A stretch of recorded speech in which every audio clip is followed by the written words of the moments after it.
जय हिंद क्लास। आज की क्लास शुरू करते हैं जो कि हमारी प्रीवियस ईयर क्वेश्चन पे आधारित थी, उसी पे चालू करते हैं।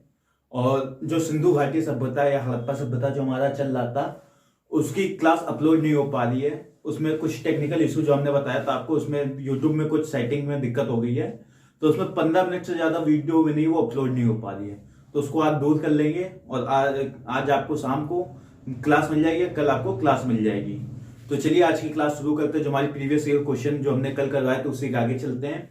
तो चलिए पहला हमारा जो क्वेश्चन है वो कौन सा है कि एक ही कब्र से 3 मानव कंकाल कहां से मिले हैं। तो एक ही कब्र से 3 मानव कंकाल कहां से मिले हैं। तो एक ही कब्र से 3 मानव कंकाल कहां से मिले हैं। यूपी पीसीएस 2016 का क्वेश्चन, अभी हाल ही में आया क्वेश्चन। ये एक वर्ष के अंदर आपको पीसीएस के वो एसएससी किसी एग्जाम में जरूर मिलेगा। तो आंसर इसका है दमदमा, जो कि हमारा प्रतापगढ़ यूपी में है। कल दमदमा के पास हमने एक सराय नाग लिखवाया था, वहां से आपको क्या मिला था, हड्डी के उपकरण मिले थे या हड्डी के आभूषण मिले थे। और सराय नागराज से जो प्रतापगढ़ में ही है, वहां से आपको लिखवाया था हत्या का प्रथम साक्ष्य या युद्ध का प्रथम साक्ष्य भी प्रतापगढ़ के निकट सराय नागराज से मिला है। और प्रतापगढ़ के ही पास ही एक ही कब्र से 3 मानव कंकाल मिले, वो कहां से मिले, दमदमा से मिले हैं। तो दमदमा, अगर यूपी स्पेशल क्वेश्चन है तो क्वेश्चन ये भी पूछ सकता है कि दमदमा यूपी के किस जिले में है, तो प्रतापगढ़ जिले में है। और यहां से दमदमा से 31 मानव समाधान मिले हैं या 31 मानव कंकाल मिले या 31 मानव के सब मिले हैं। और जिनमें से 5 युग्म समाधान मिले हैं। मतलब कि जैसे एक ही कब्र से 3 मानव मिले, तो वैसे एक कब्र से 2 मानव 5 मिले हैं। मतलब 5 कब्रें ऐसे मिले जिसमें एक साथ 2 मानव दफनाए गए थे। तो 41 मानव समाधान में से भी 5 ऐसे समाधान मिले जिसमें उनको एक साथ दो दफनाए गए थे। तो ये कहां से मिले, दमदमा से मिले हैं। तो एक ही कब्र से 3 मानव कंकाल दमदमा यूपी के जिले में, प्रतापगढ़ जिले में। और 41 मानव समाधान मिले जिसमें से 5 युग्म समाधान भी मिले हैं। एक क्वेश्चन ये पूछता है कि खदानों की कृषि सर्वप्रथम प्रारंभ हुई थी, तो नव पाषाण काल में। ये यूपी पीसीएस मेन 2005 का क्वेश्चन, तो थोड़ा पुराना क्वेश्चन है। तो खदानों की कृषि सर्वप्रथम प्रारंभ हुई थी नव पाषाण काल में। जैसे कल हमने क्वेश्चन करवाया तो उसमें यह बताया था कि कृषि की शुरुआत मध्य पाषाण काल में हुई थी।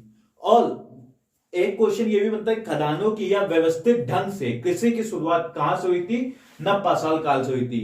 व्यवस्थित ढंग से कैसे कहने का मतलब हो गया है कि जो मध्य पाषाण काल में कृषि तो शुरू हो जाती है, लेकिन उसको व्यवस्थित ढंग से नहीं किया जाता। जैसे कि आप मान लीजिए एक बड़ा सा खेत है, उसमें कुछ हिस्से में पहले जौ बो दिए, कुछ गेहूं बो दिए, कुछ चावल बो दिए या कुछ दाल बो दी, एक साथ 4-5 फसलों का छोटा छोटा अव्यवस्थित तरीके से फसल करते हैं, क्योंकि इनके समय अलग अलग होते हैं। क्योंकि जो ज्योग्राफी में हम इनको देखते हैं तो किसी का बुआई का समय अलग होता है, कटाई का समय अलग होता है, किसी चावल का अलग बुआई का समय होता है, उसको पानी ज्यादा होता है, गेहूं को पानी कम जरूरत होती है। इस प्रकार से अव्यवस्थित ढंग से कृषि मध्य पाषाण काल में शुरू हुई, लेकिन व्यवस्थित ढंग से या खदानों की कृषि नव पाषाण काल में होगी। व्यवस्थित ढंग से मतलब कि वो एरिया पहचान के कि इस एरिया में कौन सी फसल हमें ज्यादा दे सकती है, या एक ही खेत में उन्होंने गेहूं उपजाना चालू कर दिया, चावल उपजाना चालू कर दिया, प्रारंभ कर दिया। इस प्रकार की कृषि कहां से मिलती है, नव पाषाण काल से मिलती है। और खदानों कृषि और व्यवस्थित ढंग से कृषि कहां से चालू होती है, नव पाषाण काल से चालू होती। तो ये हमारा कब क्वेश्चन आया था, यूपी पीसीएस मेन 2005 में हमारा क्वेश्चन आया था। एक क्वेश्चन ये आया था कि अगला क्वेश्चन है कि भारतीय उपमहाद्वीप, पहले भारतीय उपमहाद्वीप जान लेते हैं क्या है।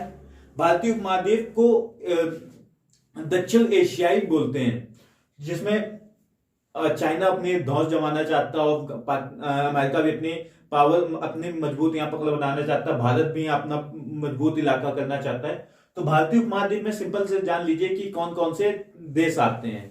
तो भारतीय उपमहाद्वीप में श्रीलंका, म्यांमार, बांग्लादेश, भूटान, नेपाल, तिब्बत, पाकिस्तान, अफगानिस्तान और कुछ एरिया चाइना का भी इसमें आता है। तो दक्षिण एशियाई क्षेत्र इसको बोलते हैं भारतीय उपमहाद्वीप को। क्या हमने आपको क्लास जब करवाई थी पुरानी क्लासों में, देखिएगा उसमें आपको भारतीय उपमहाद्वीप के बारे में थोड़ा ज्यादा बताया था, तो वहीं देख लीजिएगा। तो दक्षिण एशिया इसको बोलते हैं भारतीय उपमहाद्वीप। तो भारतीय उपमहाद्वीप में कृषि के प्राचीनतम साक्ष्य मिलते हैं। तो इसका ऑप्शन देखिए, कोलडीवा, जो हमारा प्रयागराज उत्तर प्रदेश में है। लोरा देव, ये भी हमारा उत्तर प्रदेश में है, संत कबीर नगर एरिया में।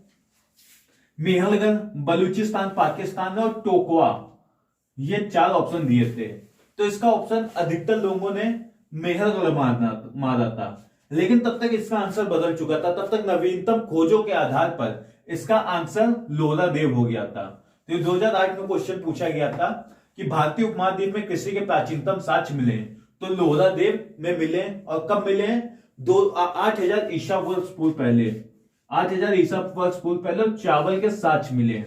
तो मेहलगढ़ वो लोरा देव में कब मिले? 8000 ईसा वर्ष पूर्व पहले किसके मिले? चावल के साथ मिले। और ये किस जिले में है? संत कबीर नगर जिले, यूपी में है। तो लोरा देव, अगर लोरा देव ऑप्शन में नहीं है तो आप ऑप्शन कौन सा मारेंगे? मेहलगढ़, जो कि हमारा पाकिस्तान में, बलूचिस्तान में। यहां से 7000 ईसा पूर्व पहले गेहूं के प्राचीनतम साक्ष्य मिलते हैं। तो मेहलगढ़ से पाकिस्तान में जो 7000 ईसा पूर्व पहले गेहूं के प्राचीनतम साक्ष्य मिलते हैं। फिर अगला हमारा कोल्डिवा, जो कि हमारा प्रयागराज उत्तर प्रदेश में है। यहां से 6000 ईसा पूर्व पहले चावल मिलते हैं। तो भारतीय उपमहाद्वीप में कृषि के प्राचीनतम साक्ष्य लोरा देव। अगर लोरा देव नहीं हो तो कौन सा? मेहलगढ़। आप इन दोनों में कंफ्यूजन ना होइए, क्वेश्चन के ऑप्शन देख के आंसर मारिएगा। तो अगला हमारा क्वेश्चन कि भारतीय उपमहाद्वीप में कृषि के प्राचीनतम साक्ष्य मिले हैं। तो ये यूपीपीसीएस में 2007-2010 का क्वेश्चन है, और ये 2008 में पूछा गया था।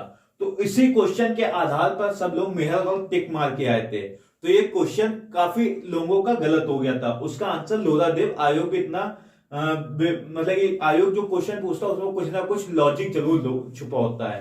तो लोरा देव से मिले थे। तो भारतीय उपमहाद्वीप में कृषि के प्राचीनतम साक्ष्य, तो यूपीपीसीएस में 2007 का क्वेश्चन था, और इस क्वेश्चन में लोरा देव ऑप्शन ही में नहीं था। तो मेहलगढ़ ऑप्शन था, टोकवा या बलूची वो मेहलगढ़, कोल्डिवा, ऐसे अलग अलग जो ऑप्शन थे जहां खेती साक्ष्य मिले वो ऑप्शन थे। तो भारतीय उपमहाद्वीप में कृषि के प्राचीनतम साक्ष्य लोरा देव के बाद मेहलगढ़ पाकिस्तान में। तो मेहलगढ़ पाकिस्तान में जो है उससे आए हुए रिलेटेड क्वेश्चन भी देख लेते हैं। तो भारतीय उपमहाद्वीप के उत्तर पश्चिम कृषि के प्राचीनतम साक्ष्य मिले हैं।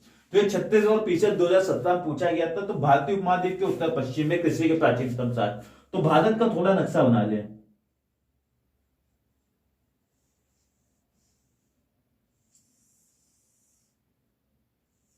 इस प्रकार कुछ नक्शा जाएगा, उधर पश्चिमी एरिया हो जाएगा। तो पूर्व, पश्चिम, उत्तर, दक्षिण, और ये हमारा पाकिस्तान।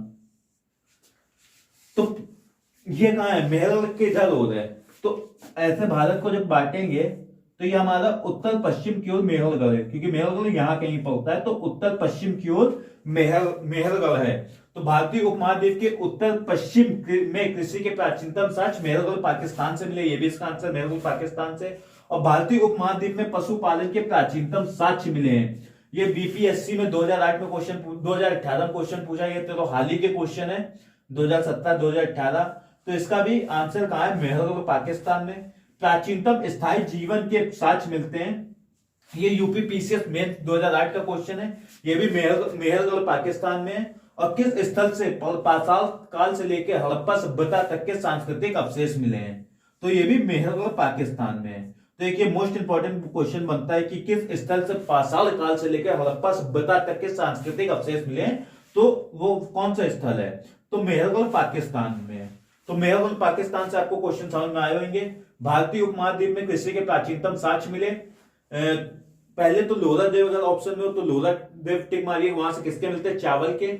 और दूसरा अगर लोरा देव ऑप्शन नहीं तो मेहलगढ़ मारिएगा। उत्तर पश्चिम में कौन सा? मेहलगढ़। अगर लोरा देव अगर इसमें ऑप्शन होता तो भी इस वाले क्वेश्चन में आंसर गलत हो जाता लोरा देव, क्योंकि लोरा देव आता उत्तर प्रदेश में, जो कि इधर है। तो ये हल्का सा उत्तर और पश्चिम की दिशा में आ जाता, उत्तर और पूर्व की दिशा में। तो ये अब किसका पूछा गया? उत्तर और पश्चिम में। तो मेहलगढ़ पाकिस्तान में है। और भारतीय उपमहाद्वीप में पशुपालन के, हमने बताया तो मध्य पाषाण काल में कृषि होने लगी थी, और कृषि होने के लिए लोगों को स्थायी जीवन व्यतीत करना पड़ेगा। तो स्थायी जीवन के साथ साथ उन्होंने पशुपालन शुरू कर दिया। तो ये मध्य पाषाण काल में कृषि के प्राचीनतम साक्ष्य, पशुपालन के प्राचीनतम साक्ष्य और स्थायी जीवन के प्राचीनतम साक्ष्य कहां से मिले? मेहरगढ़ पाकिस्तान से मिले हैं। और किस स्थल से पाषाण से लेकर हड़प्पा सभ्यता तक के सांस्कृतिक अवशेष मिले हैं? तो मेहरगढ़ पाकिस्तान से मिले हैं। एक क्वेश्चन यहां से डिफरेंस रखिएगा कि भारतीय उपमहाद्वीप में ना देखे, अगर क्वेश्चन इस प्रकार पूछ ले कि भारत में किस जगह से प्राचीन कृषि के प्राचीनतम साक्ष्य मिले हैं, खाली भारत में, और उसमें अगर लोहरा देव ऑप्शन में ना हो और ये ऑप्शन दिया गया मेहरगढ़ और कोलडीवा, टोकवा या और एक और ऑप्शन कोई दिया हो, तो आप कौन सा आंसर मारेंगे? उसमें मेहरगढ़ भी आंसर गलत हो जाए, जो आंसर मेहरगढ़ होगा वो भी गलत हो जाए। तो उसका आंसर अगर लोहरा देव ना दिया गया हो तो उसका आंसर कोलडीवा मारेंगे। तो कोलडीवा कहां है? प्रयागराज में। वहां से 6000 ईसा पूर्व चावल की खेती मिलती है। तो क्वेश्चन का डिफरेंस समझ में आएगा भारत में। तो अगर लोहरा देव ना दिया गया उस क्वेश्चन में और मेहरगढ़ दिया हो तो मेहरगढ़ ना मार के कोलडीवा मारेंगे, क्योंकि अब भारतीय उपमहाद्वीप में ना देके भारत में पूछा। तो ये डिफरेंस समझ में आया होगा। और कृषि के प्राचीनतम वो चावल के प्राचीनतम साक्ष्य कहां से मिले? लोहरा देव से। अगर लोहरा देव में चावल के प्राचीनतम साक्ष्य ना दिया गया हो तो कोलडीवा मारेंगे। और गेहूं के प्राचीनतम साक्ष्य अगर लोहरा देव भी दिया होगा तो भी नहीं मारेंगे, तो मेहरगढ़ मारेंगे। तो इस प्रकार से क्वेश्चन जिस हिसाब से पूछे उस हिसाब से आप अपना ऑप्शन देखिएगा। और जौ के प्राचीनतम साक्ष्य ईरान से मिले। एक ये क्वेश्चन याद आ गया, वो भी लिख लीजिए।